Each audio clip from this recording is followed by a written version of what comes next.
Bienvenue dans la deuxième partie de la semaine de l'Écho. Comment financer la dette? Faut-il la payer ou l'annuler? La dette française a atteint 2 650 milliards d'euros, soit 115% du PIB selon l'INSEE. Le déficit public, 211 milliards d'euros, soit c'est le niveau le plus élevé depuis 1949. Mais Bercy s'attendait à pire, en tout cas c'est ce qu'ils disent. Bruno Le Maire a évoqué une nouvelle piste pour s'y attaquer. Il s'agit pour le ministre des Finances de consacrer une part de la hausse des recettes de l'impôt sur les sociétés au remboursement. On l'écoute. Je suis évidemment ouvert à ce que nous demandions aux entreprises qui vont bénéficier, par exemple, du prêt participatif et du soutien direct de l'État, de contrepartie, soit sous forme environnementale, soit concernant la gouvernance des entreprises, par exemple l'égalité entre les femmes et les hommes à laquelle je suis profondément attaché, soit sous forme de signature d'accords d'intéressement ou de participation, de façon à ce que lorsque l'entreprise va mieux, grâce au soutien de l'État, les salariés puissent en bénéficier directement en espèces sonnantes et trébuchantes. Et on discute avec mes deux invités. Shahin Vallée est toujours avec nous, économiste au Conseil allemand pour les affaires étrangères. Et nous a rejoint par téléphone Jean-Marc Vittori, éditorialiste au journal Les Échos. Bonjour Jean-Marc. Bonjour Stéphanie, bonjour tout le monde. Alors justement Jean-Marc, que pensez-vous de la proposition de Bruno Le Maire? Faire payer la dette finalement par l'IS, l'impôt sur les sociétés, ça serait donc les entreprises qui paieraient? C'est les entreprises qui paieraient, sauf qu'il ne s'agit pas d'accroître l'impôt sur les sociétés. Le gouvernement compte toujours le baisser. Et donc, c'est affecter une partie de recettes supplémentaires engendrées dans les prochaines années au remboursement de la dette. Pour moi, c'est de la fiction. Il pourrait dire exactement la même chose avec la TVA ou avec n'importe quel autre impôt. Donc, c'est uniquement pour moi de l'habillage pour montrer qu'on va prendre de l'argent des entreprises pour rembourser cette dette. Quand vous payez vos impôts, quand je paye mes impôts, je ne sais pas à quoi il va servir. Je sais qu'il va servir à la dépense publique et le service de la dette est l'une de ces dépenses. Et donc, affecter arbitrairement une partie du surcroît de recettes de l'impôt sur les sociétés au remboursement de la dette, pour moi, c'est que de l'habillage. Que de l'habillage. Shahin Vallée, vous êtes d'accord avec Jean-Marc Vittori? C'est que de l'habillage, cette histoire de IS qu'on affecte en partie au remboursement de la dette? Dette colossale, il faut le rappeler. Oui, tout à fait. C'est pas la première piste qui a été évoquée d'ailleurs. Ça fait plusieurs mois maintenant qu'on tourne autour de plusieurs objets, que ce soit le cantonnement de la dette, cette idée d'utiliser les futures recettes de l'IS pour rembourser la dette.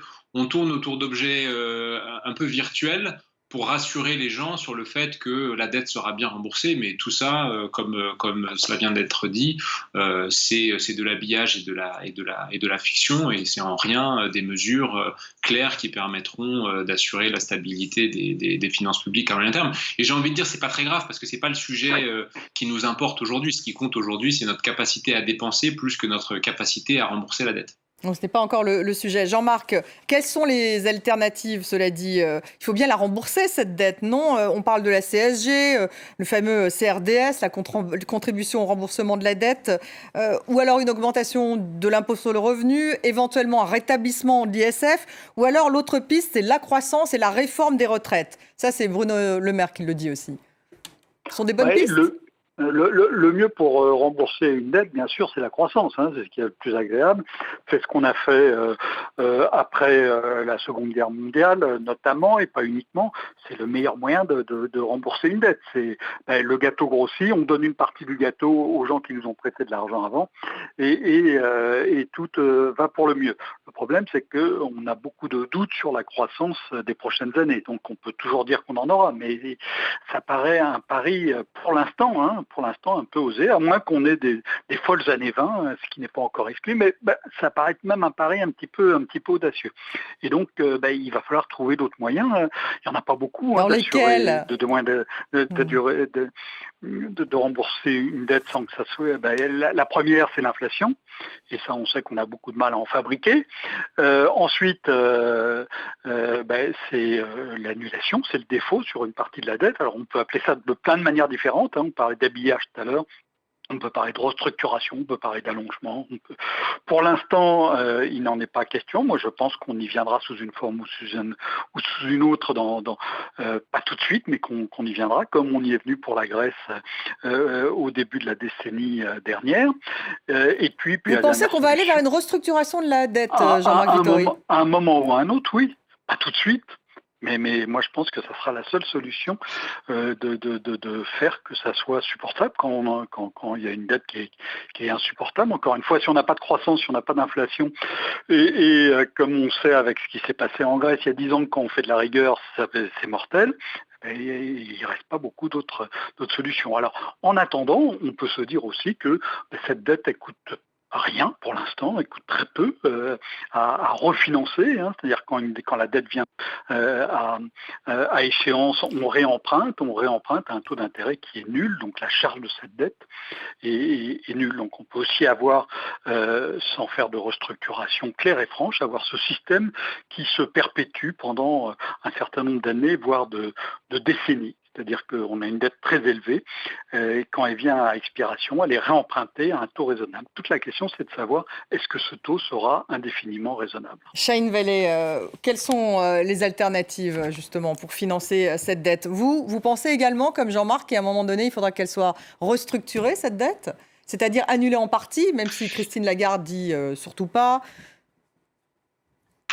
Non, je pense pas. Je pense que l'expérience qu'on a fait en Grèce a été suffisamment traumatique pour qu'on ne s'impose pas un défaut ou une restructuration. Par contre, je pense que la piste qui a été évoquée d'une perpétualisation de la dette me paraît être le scénario central. La question est en effet de savoir si on pourra perpétualiser cette dette, c'est-à-dire assurer son remboursement ad infinitum, qui dépend quand même d'une situation de taux d'intérêt, ou, et ça je pense que c'est la grande interrogation, ou accepter au fond que la Banque Centrale Européenne, quand les taux augmenteront, perdent des sommes considérables, enregistrent des pertes considérables sur son bilan du fait de sa détention de ce stock de dette. Moi, ça me paraît être la solution la moins douloureuse et je pense qu'aujourd'hui, c'est le chemin de plus forte pente. La BCE a déjà, en réalité, par la politique qu'elle mène, ouvert la porte à une accumulation très, très grande de dettes publiques européennes. Elle sera, à mon avis, incapable de revendre cette dette sans créer des paniques de marché. Et du coup, elle sera forcée de fait de la perpétualiser. Et la question qui nous reste, du coup, c'est quel cadre pour la politique budgétaire dans un monde où la politique monétaire assure et est forcée d'assurer le financement de notre dette. Et c'est cette question-là qui, à mon avis, est intéressante et qui, aujourd'hui, ne fait pas l'objet de suffisamment de débats parce qu'elle nous force à discuter de l'avenir des règles budgétaires européennes, de la manière dont, en France, on entend les appliquer.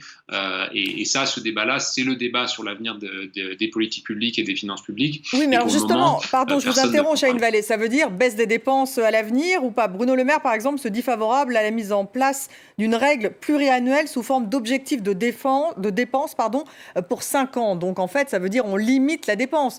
On est dans une logique, peut-être pas d'austérité, mais en tout cas de contrôle des dépenses, ça serait ça?